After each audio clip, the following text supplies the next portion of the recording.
Hello, this is Two Countries, One Lie. Go ahead. Hello, this is Two Countries, One Lie. My name is Bo Sierra, and my father, Jose Sierra, will be joining us shortly. We are going to be starting a series of videos discussing the injustices of Tejanos and how the United States and Mexico defrauded the Tejanos out of their land with the Spanish land grants from the Treaty of Hidalgo, Guadalupe.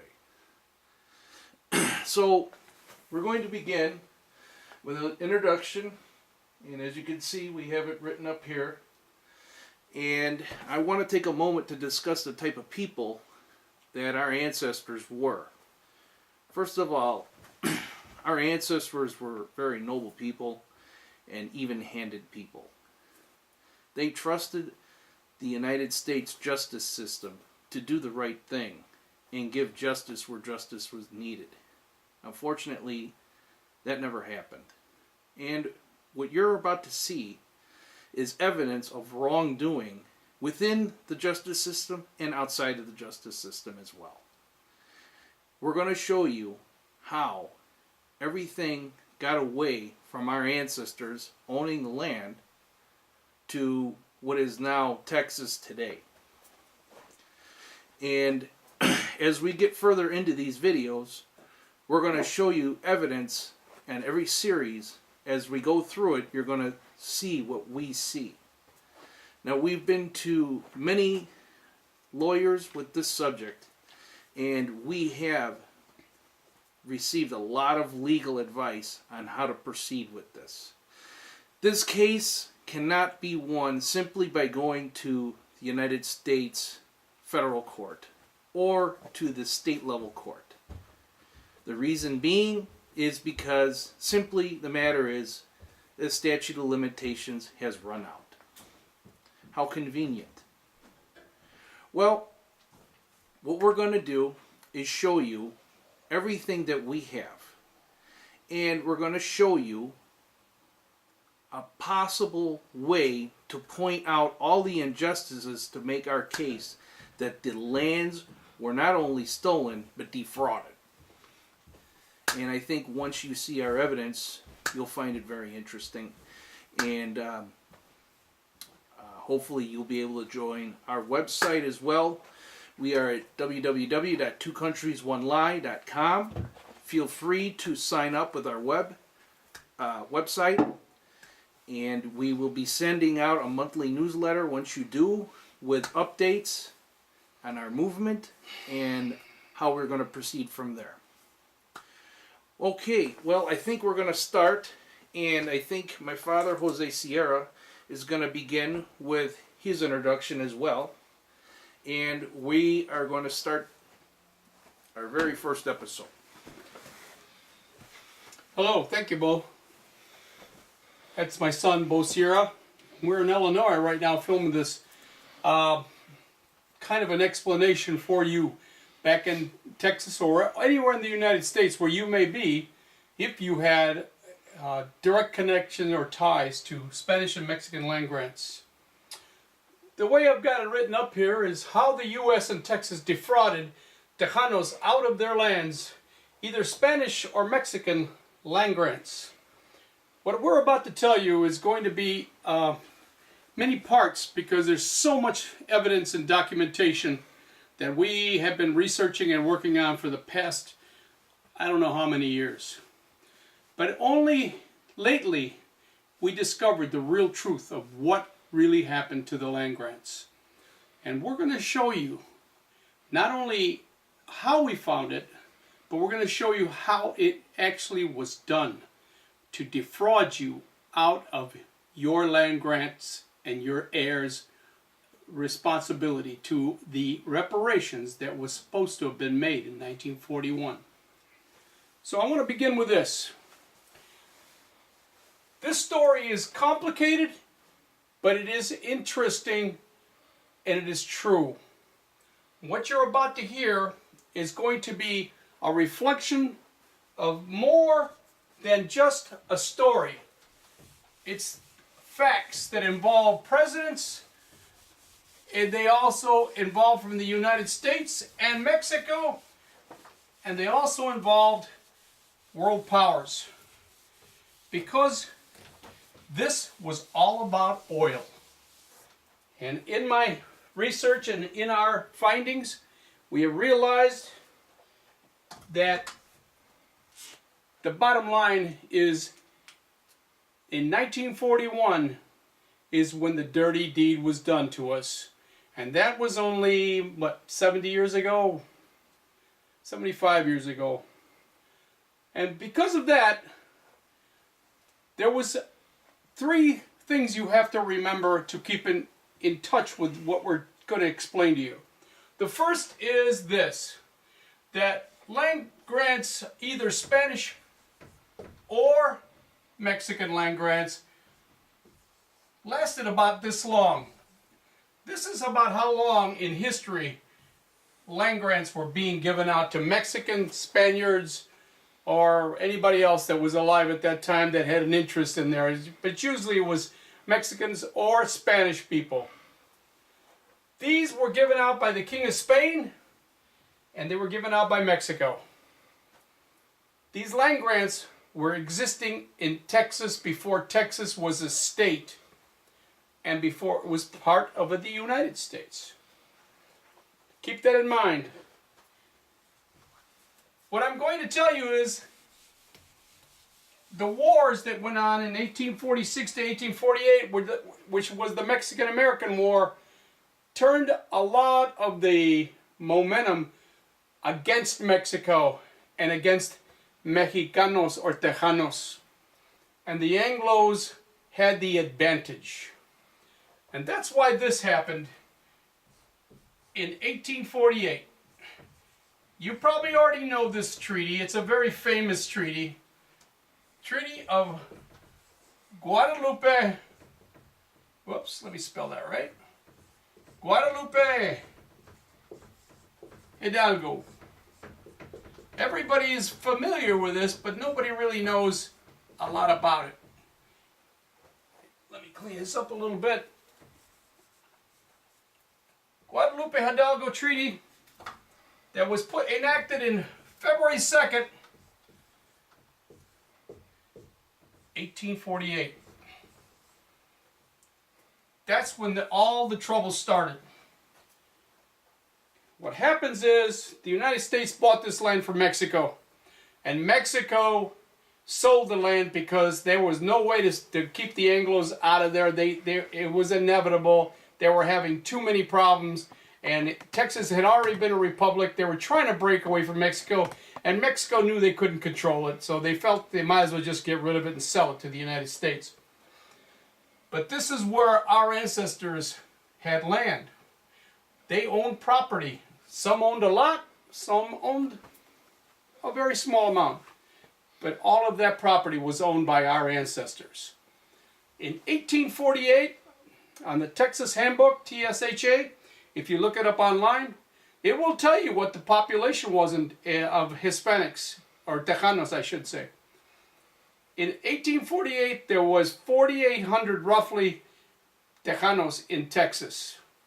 And primarily they owned the land grants.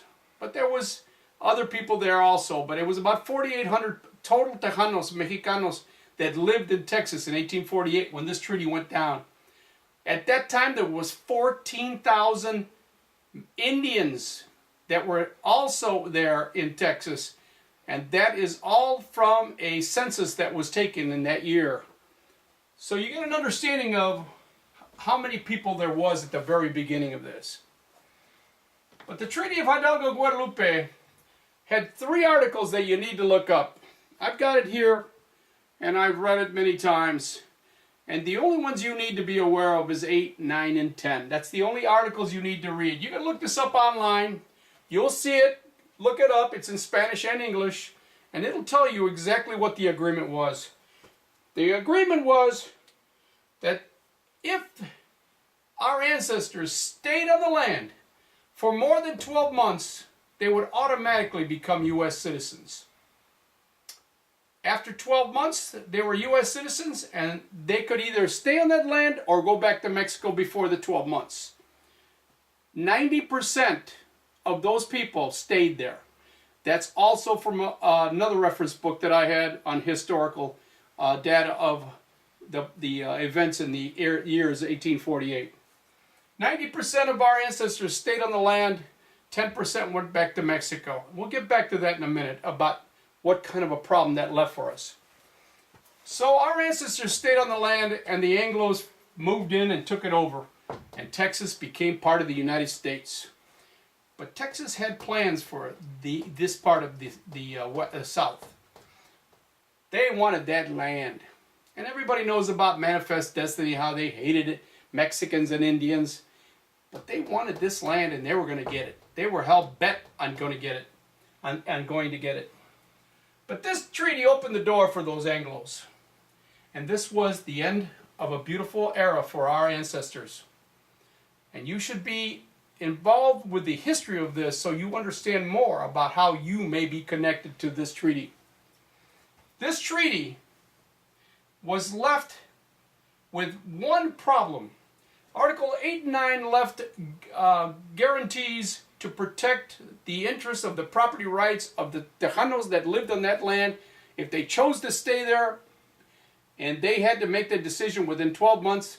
But even if they were there after 12 months, they were automatically U.S. citizens and that land would be recognized as their property.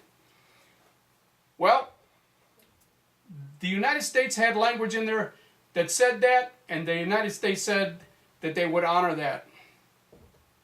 Unfortunately, there was one article, in Article 8 and 9, both stated that, but in Article 10, it was an amazing twist of fate for our ancestors. In Article 10, it stated that they would honor and guarantee the protection of that rights to that land for all of those Tejanos. But before they ratified this treaty in the Congress in the United States, by the Senate, they struck that and they deleted Article 10 because they didn't want any guarantees. They didn't want to honor anything to any Mexicans. It wasn't going to happen for us. So that article is deleted in the Treaty of Guadalupe Hidalgo. Look it up. You'll see that Article 10 has been deleted and was not accepted the way it was written originally, which gave our ancestors guarantees of protection, and also the land would be recognized as ours. Well, that was the start of the bad things to happen for us. Unfortunately, this treaty was not going to be resolved and not going to be honored the way it was intended. After the deletions, after the changes, it created a real nightmare for Texas and also Mexico, because our people were already being chased, driven off the land, shot, killed, and basically threatened to sell, cheated out of their land, chicanery, whatever you want to call it. There were squatters on our ancestors' lands, and they would just they would take a ride into town and they would say that they bought the land and they didn't give anybody nothing. Everything was illicit, and everything was that has been done to our ancestors was basically wrongdoing by the Anglos. And nobody stopped it. This went on through 1850s, 1860s, 1870s. I think in 1879 was another famous case of one of my ancestors named Cavazos, who fought for the land in Brownsville, Texas, but a man named Stillman basically robbed her out of it. Legally robbed her out of it. We'll leave it there. But there's a lot of wrongdoing that was done by these people. There was a lot of illicit things done to Mexicans, and Mexicans had no help. They had no power. They couldn't speak English, they couldn't read English, and they couldn't write English. And basically, the Anglos ruled in the courts, and every time an Anglo went in there, I'd say almost 100% of the time, they were sent home as losers in any fight for their own justice or own lands. So this is the way it started for our people. From that point forward, it was downhill. There's articles that have been written. I've seen professors at the University of Texas who have given workshops and talk about the Treaty of Hidalgo Guadalupe, and basically tell you within 5 to 10 years 95% of the land that was owned by Tejanos they were already gone. They were gone because they had nowhere to go. There was no justice in the United States, so they decided to go to Mexico and complain. And that's where things started to go south even further. Because nobody gave them justice. Nobody helped our ancestors. And they couldn't fight for themselves. I read a book called The Conquest of Texas. It's a beautiful book. In there, they talked about when the Anglos showed up in Texas in 1840s, 1850s. And they basically said there was two types of people there when the Anglos showed up. Mexicans, Tejanos, and Indians. The Indians knew the white man was going to be trouble. They knew when they started to resist. They knew the white man spoke with forked tongue. So they decided to fight. And fight they did. But our ancestors were not fighters. They were smart people. They thought they could figure this out legally. They thought there was a way out of this. Unfortunately for the Indian, we all know what happened. They got obliterated, basically, and run off, and basically they almost wiped them off the map because they fought for what they believed in, and the Anglos weren't having none of it. That's history. We all know that. But what you don't know is what the Anglos did to the Mexicans, or the Tejanos. You see, the Tejanos saw the Indians dying, and they said, we're not going to beat these Anglos. So they decided to become friends to the Anglos. It's actually written in the book, The Conquest of Texas. And when you read this book, you get an understanding of being a Tejano was a feeling of being powerless. That these Anglos came in with rifles and guns, and they were basically wanted that land, and they knew you were the only obstacle in the way, and they didn't have any problems killing people. I read a part in the book where it even talks about honor killings, where they killed Mexicans and they bragged about it, and they were like heroes to the rest of the white or Anglo community. But killing an Indian was really an honor in those days. It's interesting to read that because that's how vicious it was. I mean, they basically thought we were just like we were like nothing to them. We were just obstacles that they needed to eliminate. So if you read some of these books and you start reading about what's going on, and you start reading this treaty, you start understanding that our ancestors were up against, the odds against them were incredible. And they didn't have a chance. But you today, in modern times, you can read English, you can write English, you can speak English. They couldn't. But they fought. And we do nothing. That's why Two Countries, One Lie is chosen to take the gloves off and fight for what we believe in. Oh, I don't mean with guns and knives, and I don't mean assaulting anyone. I mean use the same weapons they used against us today. And that's the power of words. That's the weapon that Two Countries, One Lie is figuring out is what's necessary now. It's the power of words on how to bring this fraud or this injustice to light. So this is the first chapter of telling you of what we're facing. And we're going to go step by step. We're going to show you every treaty. Every week we're going to put a different video up. And if you follow us for the next maybe a month, month and a half, every week we're going to put a video up. You're going to see the story unfold and you're going to hear the real truth. You're going to see what really happened. You're going to understand how this was illegally done to your family. And I'm talking your ancestors, your grandfathers, and your great-grandfathers. I'm talking about people that were supposed to be given constitutional rights and respected. But the Treaty of Guadalupe is one we're starting with today. And that is basically Article 8, 9, and 10. Look it up. Read it in detail. We're not going to show you all of the words because we figure when you have time you can do that on your own.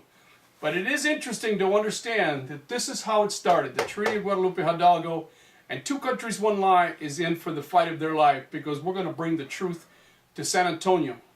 We're going to bring it there in about 6 months when we get enough families to donate to get us a hall up there that can seat at least 1,000 people. We've already had families that are wanting to donate. We're asking for everybody to pitch in because you can't fight this without money. My family's already spent about over $20,000 just to bring what we're bringing to you here. We're not even talking about paying lawyers because we don't want to get involved with lawyers at this point. We want everybody to know the truth first and then show you what we think is necessary to do now. We're not asking you for 10, 20, or 30% of anything you get. This is not about money. This is about justice. That's what we're facing here. We want justice for all of our ancestors. I just had a primo die in El Paso, Texas last week on April the 3rd. Fidencio Gonzalez out of El Paso, Texas, who taught me everything I know when I was in my 20s and was my mentor. He is the one that showed me all of the facts to this case. And he is the one that asked me, whatever you do, primo, keep fighting for us. Help us. Help our people get educated and get smart on how to fight Texas and the United States. So stay tuned. We're coming back to you. We're going to show you more. But this is just the beginning, and we're starting these videos this week. Thank you very much, and we'll see you next week. Thank you.